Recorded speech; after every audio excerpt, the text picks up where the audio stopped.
నీ పొగరు క్యాల్కులేట్ చేసే మనుషుల్ని తీసుకొచ్చాను. నా పొగరు క్యాలిక్యులేట్ చేయడానికి నువ్వెవడివి బే? దానికి నా పొగరు ఒప్పుకోవాలి కదా.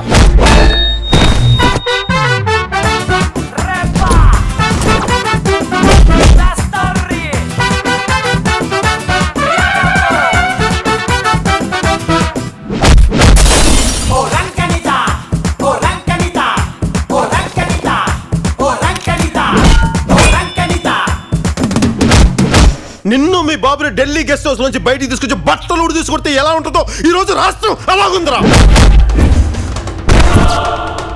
రాయ్, ఉంచుకోవడానికి ఉయ్యాలోగడానికి మీడియా ఎవరికి ఉంపుడుగెత్తే కాదు.